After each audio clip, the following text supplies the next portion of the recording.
ሰላም ጤና ይስጥልን ክቡራትና ክቡራን የዩቲዩብ ቻናል ቤተሰቦች፣ አሁን የተሰሙ ሰበር መረጃዎችን ይዤ ቀርቤያለሁ። በርካታ መረጃዎች ዩቲዩብ ላይ በፍጥነት ሲጫኑ ቀድሞ ለእናንተ የማስታወቂያ መልእክት ወይም ኖቲፊኬሽን እንዲደርሷችሁና ዜናዎችን በየሰዓታቱ ልዩነት በፍጥነት እንድትከታተሉ የዩቲዩብ ቻናሌን ሰብስክራይብ በማድረግ የደወል ምልክቷን መጫን አትዘንጉም። ወደ ሰበር መረጃዎቹ ስናልፍ የቁርጥ ቀን ተብላ በትናንትናው ዕለት አሜሪካና ኢራን ለሚያደርጉት ድርድር ሁለቱም ተደራዳሪ ቡድኖቻቸውን ወደ ፓኪስታን እስላማባድ ልከዋል። በዛሬው ዕለትም ተደራዳሪዎቹ ሌሊቱን ገብተዋል። ይህንን ተከትሎም የፓኪስታኑ ጠቅላይ ሚኒስትር ለመላው የዓለም ሕዝብ በሙሉ ባስተላለፉት መግለጫ ላይ የዓለም ሕዝብ በሙሉ በጸሎት ከጎናችን ይሁን፣ ይህ ድርድር የመጠፋፋት ወይም የመቀጠል ሁኔታ የሚያበስር ወይም የሚያረዳ በመሆኑ የዓለም ሕዝብ በሙሉ ከኛ ጋር በጸሎት እንዲሆን እንጠይቃለን ብለዋል። እጅግ አደገኛና ወሳኝ ቀን ላይ ነን ሲሉም ተናግረዋል። የፓኪስታኑ ጠቅላይ ሚኒስትር መግለጫና ሁኔታውን በተመለከተም በዝርዝር የምናሰማችሁ መረጃም ይኖራል። የኢራን ተደራዳሪዎች በዛሬው ዕለት ወደ ፓኪስታን እስላማባድ የተጓዙበት አውሮፕላን በፓኪስታን አየር ኃይል የታጀበ አውሮፕላን ሲሆን ከዚህም ባለፈ በአውሮፕላን ውስጥ ከኢራን ተደራዳሪዎች በተጨማሪ በአሜሪካ ጥቃት በኢራን ትምህርት ቤት ላይ በተፈጸመ ጥቃት የተገደሉ ህፃናትን ፎቶግራፍ ጭምር በአውሮፕላኑ መቀመጫዎች ላይ ተቀምጠው ታይተዋል። ይህንን አስመልክቶ የኢራን ተወካዮች ሲናገሩ የእነዚህን ልጆች አደራ ይዘን የምንጓዝ በመሆኑ በምንም አይነት በድርድሩ ላይ የኢራንን ጥቅም አሳልፈን አንሰጥም ብለዋል።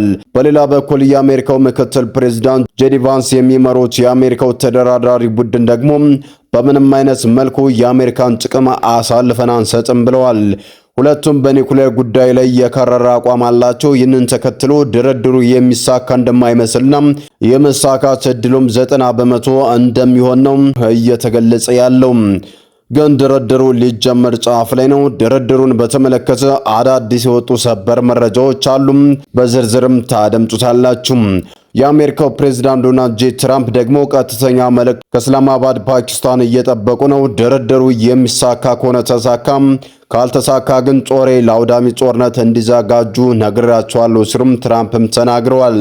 የትራምፕን መግለጫም በዝርዝር የምናሰማችሁ ይሆናል።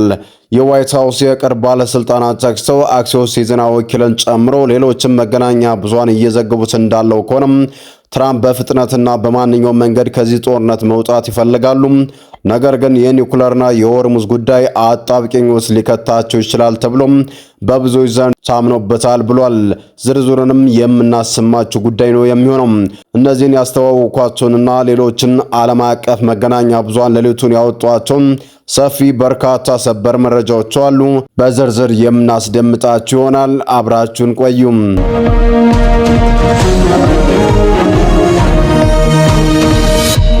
በቅድሚያም ዓለም የሚጠብቀውና በዛሬው ዕለት ከሰዓታት በኋላ የሚጀምረው በፓኪስታን አሸማጋይነት የሚካሄደው የአሜሪካና የኢራን የሰላም ድርድር ለዓለም ሰላም ወሳኝ መሆኑን ፓኪስታን አስታወቀች።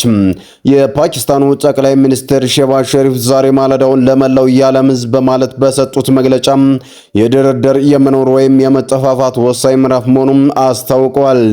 ጠቅላይ ሚኒስትሩ እነዚህ ድርድሮች ስኬታማ እንዲሆኑ ስፍር ቁጥር የሌላቸው ሕይወቶችም እንዲተርፉም ዓለም ሰላም እንዲያይ ሁላችንም የዓለም ሕዝቦች ጸልዩና ከጎናችን ቁሙም ብለዋል።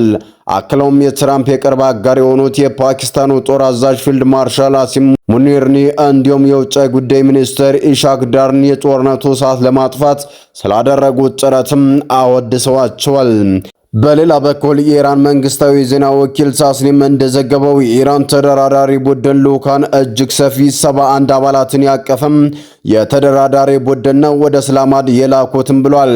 የቡድን ዋና ተደራዳሪዎች የቴክኒክ ባለሙያዎችና ኮሚቴዎችን፣ የሚዲያ ባለሙያዎችን፣ የጸጥታ ኃይሎችን ያካተተ ነው ተብሏል። ልዑኩን በዋናነት የሚመሩት የፓርላማው አፈ ጉባኤ መሐመድ ባጊር ጋሊባፍ መሆናቸው የተዘገበ ሲሆን የውጭ ጉዳይ ሚኒስትሩ አባስ አራግቺ የፖለቲካውን ዘርፍ፣ አብዱል ናስር ሀውቲም የኢኮኖሚውን ዘርፍ ሲመሩ፣ አሊ አክበር አህመዲን ወታደራዊ እንዲሁም እስማኤል በቀር የህግ ጉዳዮችን በመምራት በድርድሩ ይሳተፋሉም ተብሏል። የቡድኑ ስብጥር ኢራን ድርድሩን ከኒውክሌር ጉዳይ ባለፈ እጅግ ሰፊ ጉዳይ እንደሆነ አድርጋ እንደምትመለከተውም ያሳያል። ከፊል መንግስታዊ የሆነው የዜና ወኪል ምህረት ዛሬ ሌሊቱን በወጣው የዜና ዘገባ እንዳመለከተው ከሆነም የኢራን ተደራዳሪዎች ወደ ፓኪስታን ዋና መዲና እስላማባድ የሄዱበትና በፓኪስታን የአየር ኃይል ታጅቦ ሲጓዝ በነበረው አውሮፕላን ውስጥ በአብዛኛው መቀመጫዎች ላይ በዚህ ጦርነት የተገደሉ ሰዎች ፎቶግራፍ በምስል ላይ በመቀመጫ ላይ ተደርድረው እንደነበረም ተዘግቧል። የኢራን ውጭ ጉዳይ ሚኒስትር አባስ አራጋቺ በቴሌግራፍ ገጻቸው ላይ ያጋሩት ፎቶግራፍ በአውሮፕላን ውስጥ ቆመው የተነሱ ሲሆን ጦርነቱ በተጀመረ የመጀመሪያው ቀን በሚናም አንደኛ ደረጃ ትምህርት ቤት ላይ በአሜሪካ በተፈጸመ ጥቃት የተገደሉ ህፃናትን የትምህርት ቤት ቦርሳቸውንና ፎቶግራፎቻቸውን ከመቀመጫቸው ጎን ተቀምጠው በስፋት በአውሮፕላን ውስጥም የታዩም ነበር። የኢራን ሚዲያ እንደሚሉት ከሆነ በጥቃቱ በዚያ ወቅት 168 ህፃናት፣ 14 መምህራን ተገድለዋል ብለዋል። አሜሪካ እንደምትለው ከሆነ ይህንን ጥቃት በኢራን ትምህርት ቤት ላይ የፈጸመችው ጊዜው ያለፈበት የባህር ኃይል ሰፈርን መረጃ አሜሪካ በመጠቀሟ በተፈጠረ ስህተት ነው በማለትም ተገልጾም ነበር። የኢራንን 71 አባላትን ያሉትን ተደራዳሪ ቡድን የሚመሩት የኢራኑ አፈ ጉባኤም የኢራንን 71 አባላትን ያሉትን ተደራዳሪ ቡድን የሚመሩት የኢራኑ አፈ ጉባኤም ካሊባፍ እስላማባድ አየር ማረፊያ ሲደርሱ ለኢራን መንግስት ሚዲያ እንደተናገሩት በጎ ፍቃድ አለን፣ ነገር ግን በአሜሪካ አቻዎቻችን ላይ ምንም አይነት እምነት የለንም፣ በከፍተኛ ጥርጣሬ ነው ይህንን ድርድር የምናደርገውም ብለዋል። አሜሪካኖቹ ለእውነተኛ ስምምነት ዝግጁ ከሆኑ እኛም ዝግጁ ልንሆን እንችላለን፣ ነገር ግን ከአሜሪካ ጋር ያለንን የድርድር ልምድ ሁልጊዜም በውድቀትና ቃል ኪዳንን በመጣስ የተሞላ ነው ብለዋል። ኢራን በድርድር ላይ እያለች በአንድ ዓመት 2 ጊዜ ጥቃት ተፈጽሞባታል ሲሉም ተናግረዋል። በአሜሪካ በኩል ደግሞ ልዑኩን ቡድኑን የሚመሩት ምክትል ፕሬዝዳንት ጄዲ ቫንስ ናቸው። የአሜሪካ ተደራዳሪ ቡድን በአንጻሩ 3 ብቻ ተደራዳሪዎች ያሉበት ሲሆን ዋናው የቡድን መሪ ምክትል ፕሬዝዳንት ጄዲ ቫንስ ሲሆኑ ሌላኛው ተደራዳሪ ደግሞ ስቲቭ ዊትኮፍ ናቸው። በመጨረሻም የፕሬዝዳንት ዶናልድ ጄ ትራምፕ የቅርብ ሰውና አማካሪ የሆኑት ያሬድ ኩሽነርም ተካተዋል። የአሜሪካው ምክትል ፕሬዝዳንት ጄዲ ቫንስ እኛም እጃችን ለመጨበጥና ነገሮችን በሰላም ለመጨረስ ዝግጁ ነን፣ ነገር ግን ሊያታሉን ከሞከሩ እሳት ይወርድባቸዋል ሲሉም ማስጠንቀቂያቸውን በትናንትናው ዕለት የዜና ዘገባዬ ወደ እናንተ ማድረሴም አይዘነጋም። የሚያስገርመው የአልጀዚራው ጋዜጠኛ ሮዝላንድ እንዳብራራችው ከሆነ ጄዲ ቫንስ ጦርነቱ ሲጀመር አጥብቀው ከሚቃወሙት አንዱ ነበሩ ያለችው ሲሆን አሁን ግን ጠንካራ ስምምነት ይዘው እንደመጡ ከፍተኛ ጫና ከፕሬዝዳንት ዶናልድ ጄ ትራምፕም በኩል ወድቆባቸዋል ብለዋል። በርካታ የህዝብ አስተያየቶችና ጥናቶች እንደሚያሳዩ 3/4 የሚሆኑት አሜሪካውያን ጦርነቱ አብቅቶ የነዳጅና የሸቀጣ ሸቀጥ ዋጋ በአስቸኳይ እንዲቀንስላቸው ይፈልጋሉም ብለዋል። የድርድሩ ቅርጽና የ15 ነጥቡ አስቸጋሪ ሐሳብን በተመለከተም የሲኤንኤን መረጃ እንደሚያሳየው ዛሬ ከጥቂት ሰዓታት በኋላ የሚጀምረው ድርድር መጀመሪያ በፓኪስታን አሸማጋዮች በኩል በተዘዋዋሪ ወይም ኢንዳይሬክተር አጀንዳዎች ላይ ከተስማሙ በኋላ ወደ ፊት ለፊት ቀጥተኛ ውይይት ከሰዓታት በኋላ እንደሚያመሩ ይጠበቃል ተብሏል። ቀደም ሲል ልዩ መልእክተኛው ስቲቭ ዊትኮፍ ከኢራኑ አባስ አራጋቺ ጋር ቀጥተኛ ግንኙነት ነበራቸው ተብሎም ተዘግቧል።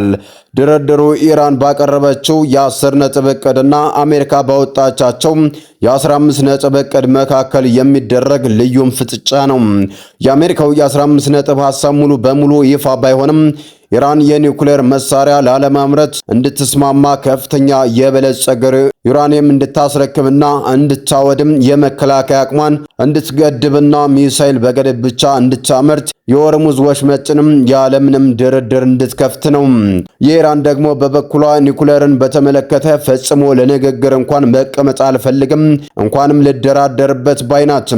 የሆርሙዝ ወሽመጥን ከጦርነቱ በኋላ የገሌ ሆኗል፣ ታሪፍ እየጣልኩኝ ነው፣ ሁሉንም መርከቦች የማሳልፈው በዚህ ጉዳይ ላይም ፈጽሞ መደራደር አልፈልግም ስትል ቃል በቃልም መናገሯም ይታወቃል።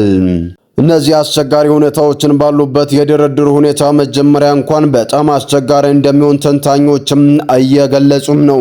በድርድሩ ዋዜማ የአሜሪካው ፕሬዝዳንት ዶናልድ ጄ ትራምፕ ከጆይንስ ቤዝ አንድሬው አየር ማረፊያ ወደ ቨርጂኒያ ከማቅናታቸው በፊት ለጋዜጠኞች በሰጡት መግለጫ እጅግ አነጋጋሪ ነገርም ተናግረዋል። ትራምፕ ለጦርነቱ እየተዘጋጁ እንደሆነ ገልጸው በዛሬው ሌሊቱ እንዳስታወቁት ፈጽሞ ተለዋዋጭ ዕቅድ የለንም፣ ለድርድር መሳካት እየተዘጋጀን ነው።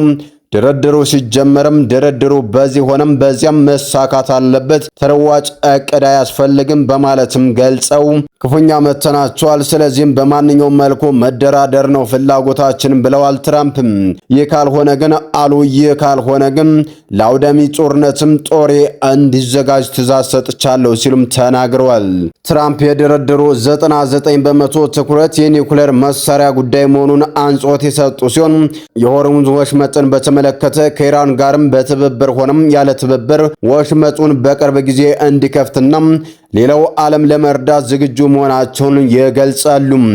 የሆርሙዝ ወሽመጥን በተፈጥሮ ይከፈታል፣ አለበለዚያ ምንም ገንዘብ አታገኛትም፣ አደርቀዋለሁ ቦታውንም ብለዋል ትራምፕ። ነገር ግን ትራምፕ አጥብቀው ያወገዙት ኢራን በወሽመጡ የሚያልፉ መርከቦችን ክፍያ ለማስከፈል እንደ ቀረጥ ማስከፈያ ልትጠቀምበት ያሰበችውን እቅድ በተመለከተ ትራምፕ ይህንን የሚያደርጉ ከሆነ ፈጽሞ እንዲሆን አልፈቅድላቸውም ሲሉም በቁጣም ተናግረዋል። የቀድሞው የአሜሪካ አምባሳደር የነበሩት ዳግላስ ሲሊማን ለአልጀዚራ በሰጡት ማብራሪያ የትራምፕ ዋና ፍላጎት የሆነ ቦታ ላይ አፋጣኝ ድል ማወጅና ከጦርነቱ ማውጣት ነው። ነገር ግን ወሽመጡን መዝጋቷም ለኢራን ደግሞ ትልቁ ስትራቴጂካዊ ድል ነው ብሏል። ስለሆነም አሜሪካ ወሽመጡ እንዲከፈትላት ትልቅ ማግባባትና ትልቅ መለማመድ ማድረግ ሊጠበቅባት ይገባል። ነገር ግን ከፊት ለፊት ያለው የኢራን የኒውክሌር ጉዳይ ደግሞ ሁለቱም ላያስማማቸው ይችላል ብለዋል። በሌላ በኩል በሆርሙዝ ወሽመጥ የታገቱ 600 መርከቦች ጉዳይ ሌላኛው ትኩስ አጀንዳ ሆኗል።